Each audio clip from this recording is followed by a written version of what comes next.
Shortly after midnight on June 6, 1944, along the eastern edge of France's Cotentin Peninsula, the German 7th Army's command post began receiving fragments of an impossible picture.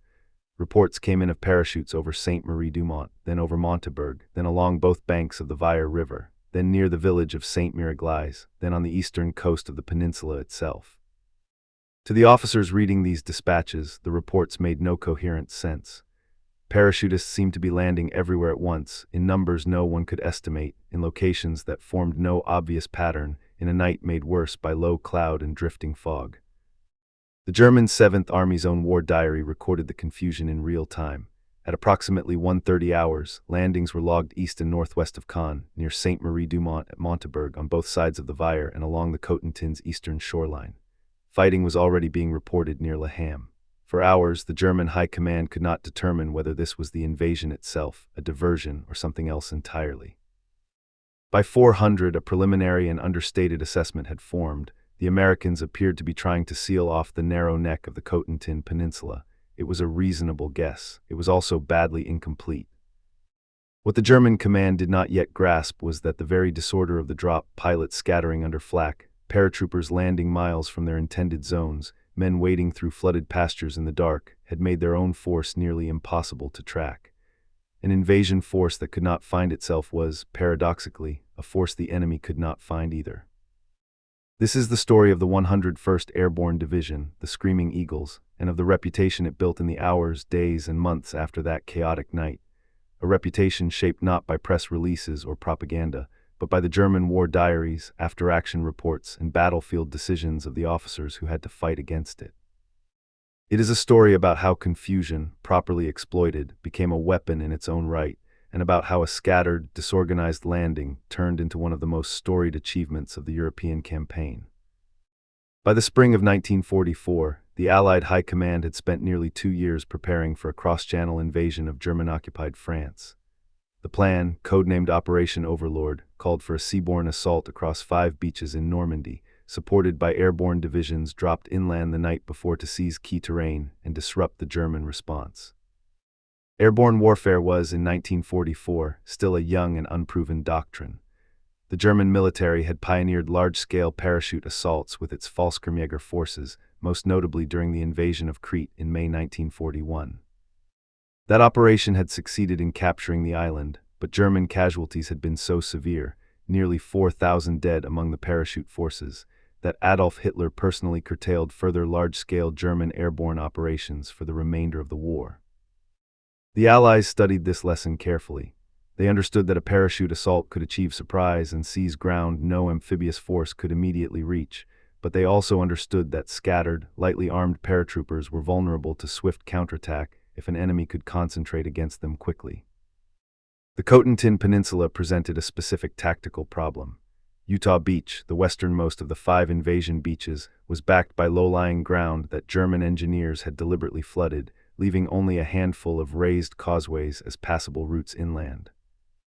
If German forces held those causeways, any troops landing on Utah Beach would be trapped in a narrow killing ground with the sea at their backs. Allied planners concluded that airborne troops, dropped behind the beach under cover of darkness, would have to seize those causeway exits before the amphibious landings began at dawn. 2 American airborne divisions were assigned to this mission alongside the British 6th Airborne Division, which would land east of the invasion area. The 82nd Airborne Division, veterans of fighting in Sicily and Italy, would land west of the Murderate River and work to secure Sainte-Miraglise and the river crossings. The 101st Airborne Division, activated less than 2 years earlier, in August 1942, at Camp Claiborne, Louisiana, and trained extensively at Camp Toccoa, Georgia, would land closer to the coast, directly behind Utah Beach, with the mission of securing the causeway exits and clearing the way for the 4th Infantry Division coming ashore from the sea. Existing solutions to the causeway problem had been considered and rejected. A purely amphibious assault risked catastrophic losses on the flooded approaches. Naval bombardment alone could not guarantee the destruction of every German gun position covering the causeways, some of which were concealed in hedgerow country that limited visibility to a few dozen meters in any direction. Only troops on the ground, arriving before the invasion fleet, could guarantee the causeways stayed open. The 101st Airborne was the answer, but it was an answer with no precedent for its scale. No American division had ever attempted a combat parachute assault of this size at night against a defended coastline. The terrain itself compounded the difficulty. Normandy's hedgerow country, known to French farmers as the bocage, consisted of small irregular fields bordered by earthen banks several feet high, topped with dense hedges and trees that had grown for centuries. These barriers, originally built to contain livestock and mark property lines, turned the countryside into a natural maze of blind corners and confined lanes. For paratroopers landing at night with no clear sense of their surroundings, the bocage made orientation extraordinarily difficult. For German defenders, it offered ready-made defensive positions, but also limited their own visibility and ability to coordinate a rapid, unified counterattack once fighting began. Neither side had extensive experience fighting through this kind of terrain at the scale Normandy would demand, and both would be forced to adapt their tactics under fire. German coastal defense doctrine in 1944 also depended heavily on rigid command structures. Under the broader authority of Field Marshal Gerd von Rundstedt, Commander-in-Chief in the West, and Field Marshal Erwin Rommel's Army Group B, static coastal divisions were expected to hold fixed defensive lines while mobile panzer reserves, held further inland, would move forward once the location of the main Allied thrust had been confirmed. This doctrine assumed that German commanders would be able to identify the true axis of attack quickly. It was a reasonable assumption against a conventional seaborne assault alone. It was considerably less reasonable against a night airborne operation deliberately designed to obscure exactly that kind of clarity.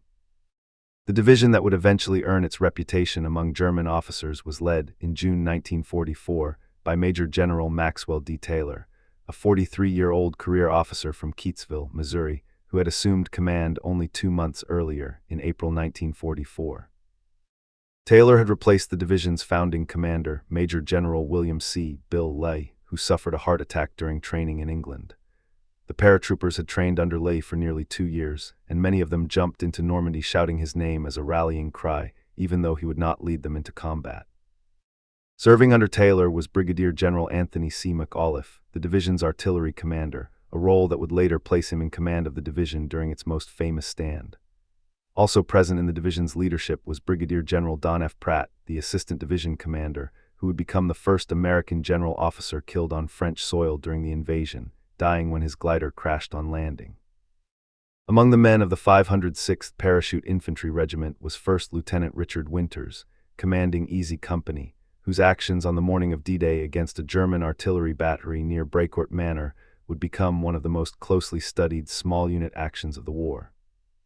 Also serving in the 101st was Captain Frank L. Lilleman, a Pathfinder officer credited as the first American soldier to land on French soil during the invasion, tasked with marking drop zones for the paratroopers who followed.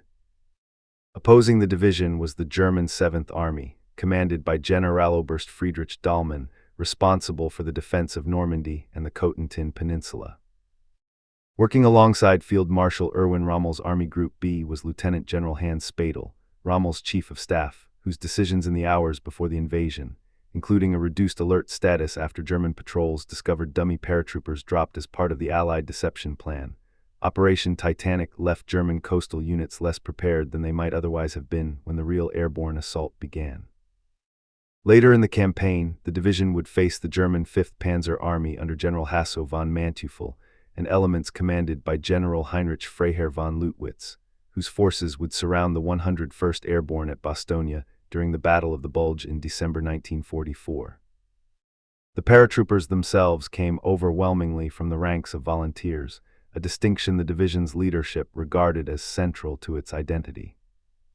Unlike standard infantry divisions, which relied on the ordinary mechanisms of the wartime draft, every man who wore the Screaming Eagle's patch had chosen to volunteer for parachute or glider duty, accepting the risks of jumping from aircraft into contested territory in exchange for additional pay and a claim to elite status within the Army. Many of the enlisted men were barely out of their teens. Most officers were in their 20s. Training at Camp Toccoa, Georgia, and later at additional bases in the United States and England emphasized physical conditioning, small unit initiative, and the expectation that individual soldiers and squads would need to complete their missions even when cut off from higher command, a doctrine that would prove essential once the actual landing scattered the division across the Norman countryside. The airborne assault did not go as planned, and the failures were immediate and severe. The transport aircraft carrying the 101st Airborne, organized into 432 C-47s launched from 7 airfields in England, encountered thick cloud banks over the Cotentin coastline.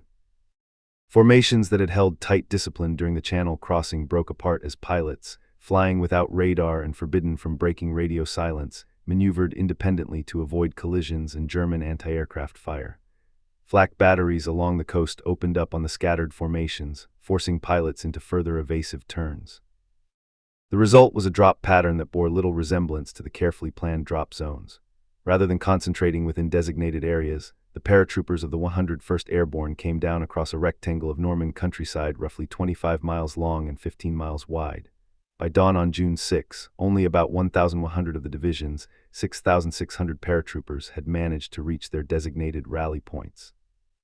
The rest were scattered in small groups, sometimes only 2 or 3 men across pastures, orchards, hedgerows, and in a number of tragic cases, the flooded lowlands the Germans had deliberately inundated.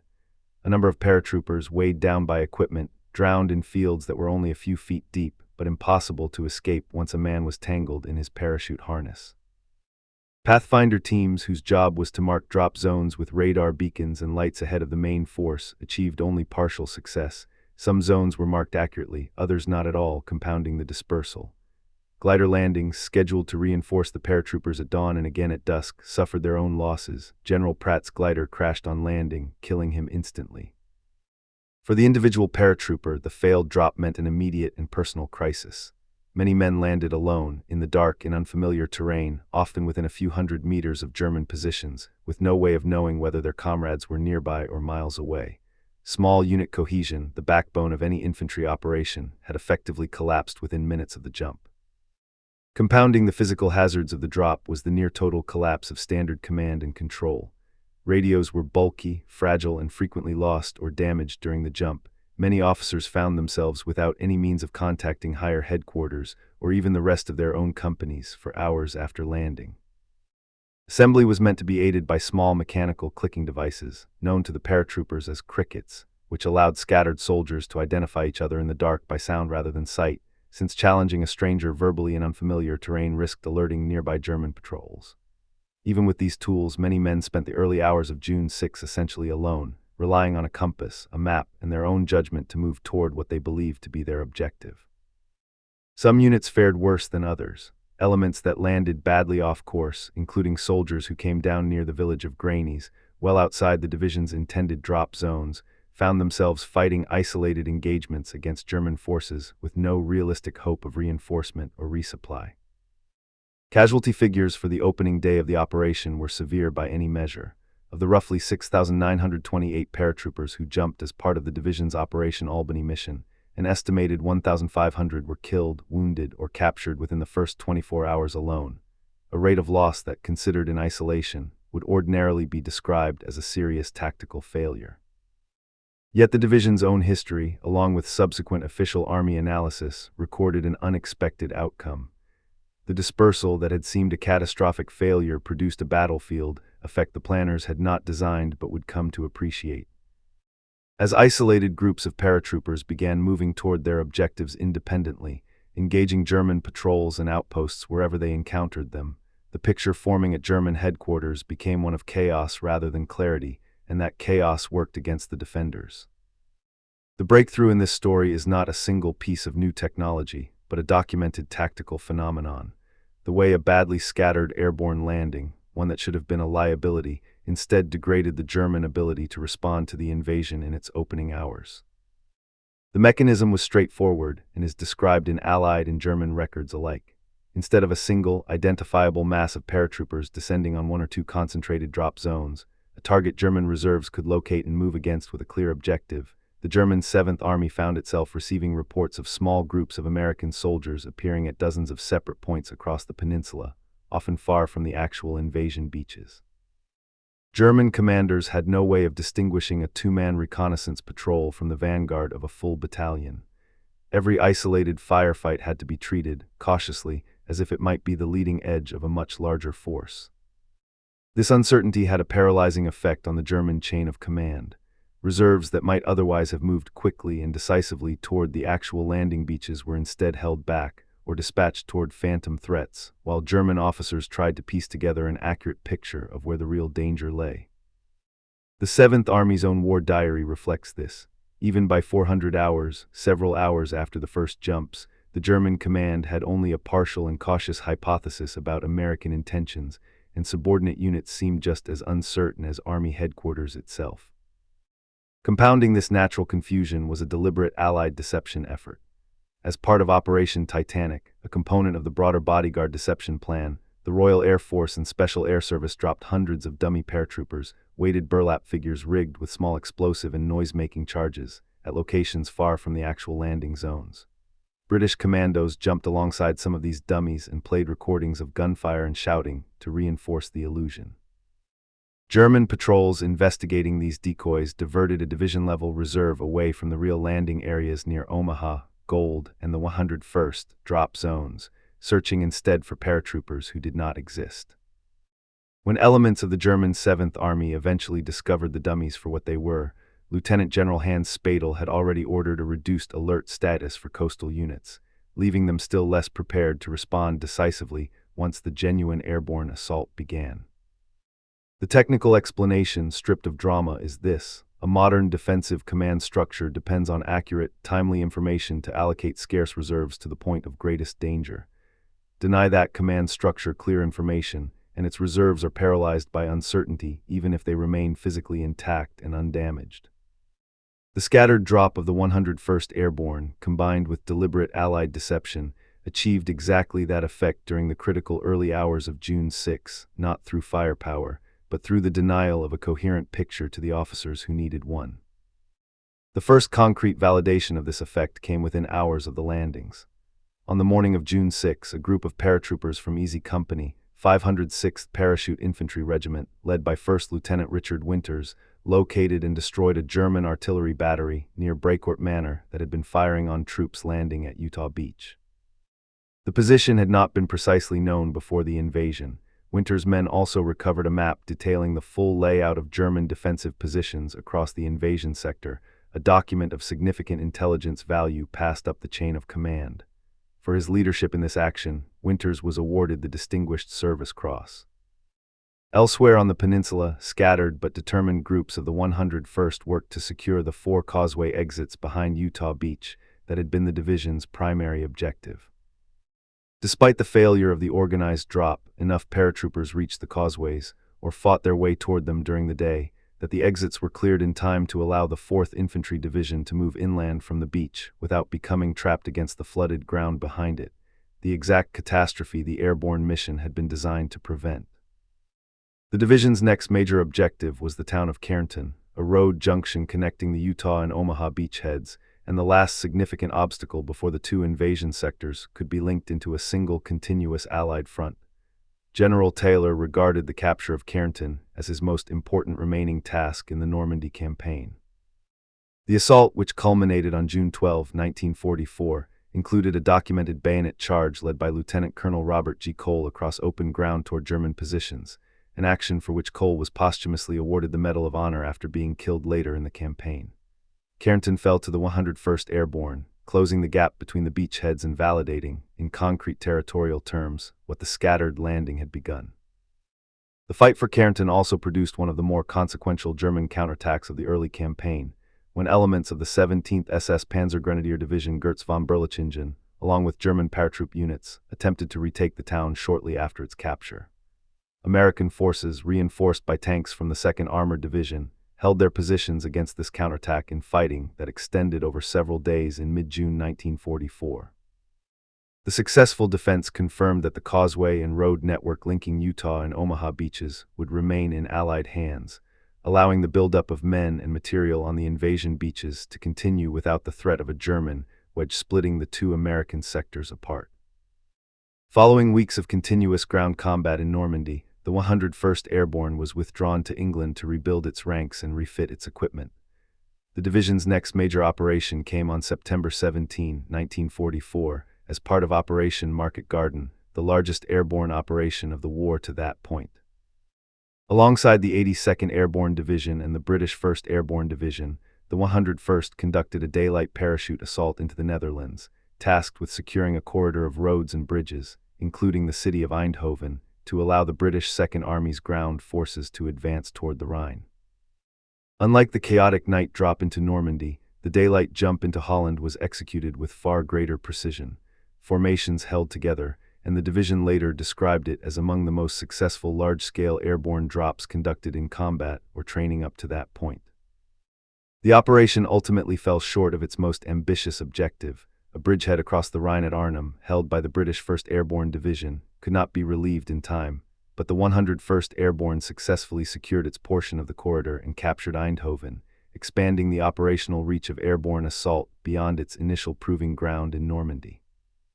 The fighting in Holland also tested the division's ability to hold ground for an extended period rather than simply seizing an initial objective and linking up quickly with a relieving force, as had happened in Normandy. The corridor secured by the 101st Airborne, sometimes referred to informally by the soldiers holding it as Hell's Highway, remained under periodic German counterattack for weeks after the initial jump, requiring the division to defend fixed positions along the road network even as it continued to function on paper as a lightly equipped airborne formation never intended for prolonged static defense. This extended commitment in Holland, lasting into November 1944, meant the division entered the winter of 1944 already fatigued from nearly 2 months of continuous or near-continuous combat operations, a fact that would matter considerably when it was rushed to Bastogne, with little notice only weeks later. The clearest and most widely documented instance of German commanders directly confronting the reputation the 101st Airborne had built came 3 months later, during the Battle of the Bulge. In December 1944, Nazi Germany launched a major offensive through the Ardennes forest, aiming to split Allied lines and recapture the port of Antwerp. The offensive depended on rapid movement along a limited road network, and the town of Bastogne in Belgium sat at the junction of 7 major roads, a position German armored columns needed to control to maintain their advance. On December 18, 1944, the 101st Airborne received orders from VII Corps to hold Bastogne. Brigadier General Anthony McAuliffe, the division's artillery commander, found himself in command of the division while General Taylor was away in the United States on leave. Within days, German forces had surrounded Bastogne entirely, cutting off the 101st Airborne and attached units from resupply, reinforcement, or evacuation of the wounded, in freezing winter conditions with limited ammunition and no adequate cold-weather clothing. On December 22, 1944, German officers under the command of General Heinrich Freiherr von Leutwitz sent an ultimatum to the American defenders, demanding surrender and warning of destruction by German artillery if the town did not capitulate. McAuliffe's reply, delivered in writing to the German delegation, was a single word: nuts.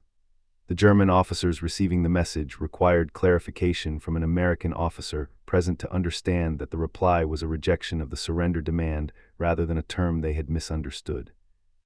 The division held Bastogne under siege for days afterward, refusing to surrender despite being significantly outnumbered and outgunned by the surrounding German forces, until relief arrived on December 26, 1944, when elements of the 4th Armored Division, part of General George S. Patton's Third Army, broke through the German lines to reach the town. For its stand at Bastogne, the 101st Airborne Division was awarded the Distinguished Unit Citation, the first time an entire American division received this honor in the war. The conditions inside the Bastogne perimeter during the siege were severe. Temperatures fell well below freezing, and many soldiers lacked adequate winter clothing, having deployed to Bastogne on short notice without the equipment issued to units that had been static on the line for weeks. Medical supplies ran critically low after the division's main aid station was captured, and ammunition had to be rationed carefully among the defending units, who were spread thin around a perimeter roughly 16 miles in circumference. Resupply became possible only once weather cleared enough for Allied aircraft to drop supply bundles by parachute, and even then, ground evacuation of the wounded remained impossible until the siege was lifted. Despite these conditions, the division's defensive lines held through repeated German armored and infantry assaults in the days surrounding Christmas 1944. Wider historical impact of the division's conduct during the Normandy campaign and the Bastogne siege extended well beyond the immediate tactical outcomes. The disruption caused to German command and control during the opening hours of D-Day, is now studied as an early and instructive example of how confusion, uncertainty, and denial of clear battlefield information can degrade a defending force's ability to respond, independent of the raw combat power actually brought to bear against it. The stand at Bastogne, meanwhile, became one of the most widely referenced examples of a besieged force refusing surrender under extreme conditions, studied at military academies for its demonstration of sustained defense against a numerically superior attacking force. Beyond the battlefield, both episodes shaped how the division was perceived by the wider American public and by the Army itself. The Distinguished Unit Citation awarded for Bastogne was, at the time, an unusual honor to bestow on an entire division rather than a smaller unit, and it cemented the 101st Airborne's reputation as one of the most effective fighting formations fielded by the United States during the war, a reputation built cumulatively, campaign by campaign, rather than through any single decisive battle. In the months following Bastogne, the 101st Airborne continued its advance through the European theater, moving into the Alsace region of France in January 1945, and advancing into the German Rhineland by April of that year. By the war's end in May 1945, elements of the division had reached the Bavarian Alps, including Berchtesgaden, the site of Adolf Hitler's mountain retreat known as the Eagle's Nest. During its advance through Bavaria, the division is also recognized for its role in liberating the Kaufering subcamp of the Dachau concentration camp complex in 1945, one of the documented moments in which American ground forces directly encountered the machinery of the Holocaust. The division's wartime reputation, forged through the Normandy landings, Operation Market Garden, and the defense of Bastogne, shaped its identity for decades afterward.